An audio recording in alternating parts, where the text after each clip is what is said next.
Santo Vincentius a Paulo merupakan bapak kaum miskin yang berasal dari keluarga petani sederhana bersama dengan 4 saudara laki-lakinya dan 2 saudari perempuannya.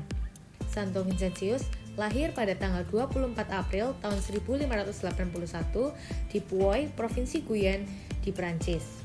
Karena bakatnya dalam bidang membaca dan menulis, saat ia berusia 15 tahun, ayahnya mengirimkannya untuk belajar humanoria di Dax, Prancis. Dan pada usia 19 tahun, ia ditabiskan sebagai imam. Pada zaman itu, imam adalah sebuah pekerjaan yang bisa menghasilkan uang untuk meningkatkan ekonomi keluarganya.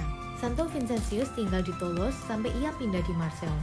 Pada 1605, dalam perjalanannya kembali dari Marseille, kapalnya dibajak dan ia ditangkap oleh bajak laut, yang kemudian membawanya ke Tunisia dan dijual sebagai budak. Ia hidup selama 2 tahun sebagai budak. Untungnya pada tahun 1607, ia berhasil bebas dan pergi belajar di Roma selama 2 tahun sebelum kembali ke Prancis. Di Prancis, awalnya ia diberi jabatan penting sebagai guru anak-anak orang kaya dan ia hidup dengan cukup nyaman. Hingga suatu hari, ia dipanggil untuk memberikan sakramen terakhir pada seorang petani miskin yang sedang menghadapi ajalnya. Santo Vincentius kemudian sadar akan mendesaknya kebutuhan kaum miskin Papa Prancis akan pertolongan rohani. Ketika mulai berkhotbah, banyak orang datang untuk mengaku dosa. Pada akhirnya, Santo Vincentius memutuskan untuk membentuk suatu kongregasi misi yang secara khusus bekerja pada fakir miskin pada tahun 1625. Tepatnya yaitu pada tanggal 17 April. Ia bersama Santo Louis de Marillac juga mendirikan kongregasi Suster Putri Kasih. Ia juga mendirikan rumah sakit dan wisma-wisma bagi anak-anak yatim piatu. Karya amal Santo Vincentius sangatlah banyak jumlahnya. Ia meninggal pada 27 September 1660 dan dinyatakan kudus pada tahun 1737 oleh Paus Clemens VII. Santo Vincentius memberikan teladan yang dirangkum dalam 5 keutamaan Vincentian, yaitu kesederhanaan, kerendahan hati, kelembutan hati, mati raga, dan zelus animarum. Pada video kali ini, kami akan membahas mengenai menyelamatkan jiwa-jiwa atau zelus animarum. Menyelamatkan jiwa-jiwa atau zelus animarum artinya menyelamatkan umat manusia dan menariknya kembali ke dalam hubungan yang benar dengan Allah.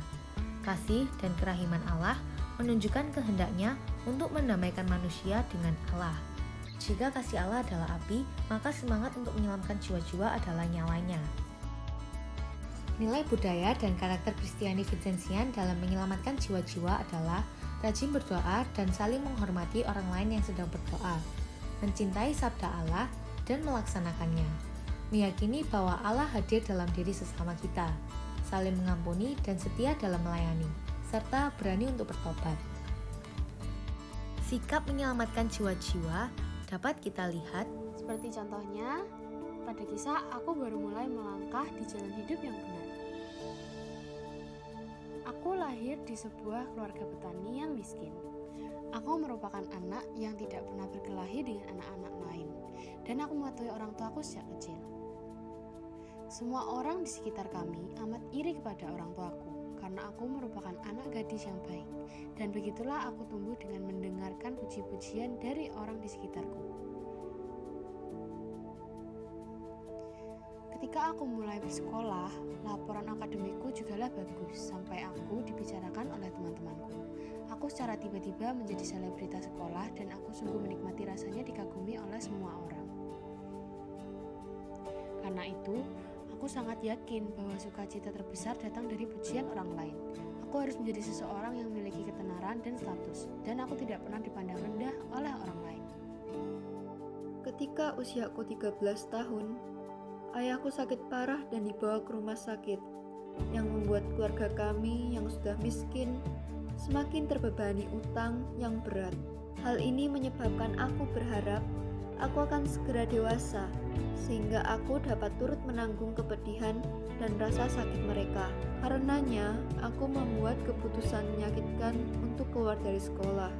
Aku akan menjadi seorang wanita yang kuat dan sukses saat aku dewasa. Lalu aku masih akan bisa menjalani hidup yang hebat. Karena prestasi akademikku, aku menjadi semacam selebritas kecil di lingkunganku. Karena itu, ketika kabar mengenai diriku yang keluar dari sekolah menyebar, semua warga membicarakannya. Sebagai seseorang yang terbiasa menerima puji-pujian sejak kecil, perasaan yang menyedihkan menimpaku. Aku takut pergi keluar, takut bertemu orang, takut dengan perasaan dipandang rendah. Pada saat yang sama, hasratku untuk menjadi seorang wanita yang kuat dan sukses menjadi bertambah kuat. Sehingga ketika aku sedikit lebih besar, aku keluar untuk mulai bekerja. Aku bekerja di banyak tempat, tetapi aku akan keluar tidak lama. Setelah merasa kegagalan berulang kali, aku menjadi benar-benar kecil hati dan merasa bahwa impianku untuk menjadi seorang wanita yang kuat dan sukses telah menjadi sangat jauh dari kenyataan. Nasib manusia dikendalikan oleh tangan Tuhan. Engkau tidak mampu mengendalikan dirimu sendiri. Meskipun selalu terburu-buru dan menyibukkan diri sendiri, manusia tetap tidak mau mengendalikan dirinya sendiri. Jika engkau dapat mengetahui prospekmu sendiri, jika engkau dapat mengendalikan nasibmu sendiri, apakah engkau masih menjadi makhluk? Firman Tuhan yang luar biasa ini menyentuh hatiku secara mendalam, menyadarkanku bahwa nasib semua orang ada di dalam tangannya, dan sama sekali tidak dikendalikan oleh mereka sendiri. Inilah satu-satunya cara agar orang dapat memiliki nasib yang baik. Aku telah bertekad untuk menjadi seorang wanita yang kuat dan sukses dengan segenap hati dan jiwaku. Tetapi bahwa memikul kesulitan dan penderitaan, aku bahkan tidak memiliki sebuah pekerjaan yang stabil. Hal ini memaksaku untuk mengakui bahwa apa yang kuinginkan tidak selalu dapat diraih melalui kerja keras dan masih harus bergantung pada apakah Tuhan mengizinkannya. Jika tidak, tak peduli berapapun harga yang dibayar, hal tersebut akan sia-sia. Setelah memahami kehendak Tuhan, aku tidak lagi kecewa oleh pengalaman-pengalamanku, dan aku tidak peduli lagi tentang perkataan orang lain. Malahan, aku menjadi bertekad untuk percaya kepada Tuhan dan mengajar kebenaran dengan semestinya dan untuk menjalani suatu hidup yang benar. Oleh karena itu, seperti Santo Vincentius pernah berkata, jika bukan karena kasih karunia Tuhan, aku ini seorang yang keras, kasar, dan mudah marah. Demikian pula kita harus berusaha dan tetap bergantung pada kehendak Tuhan. Sekian dari kami dan terima kasih telah menonton.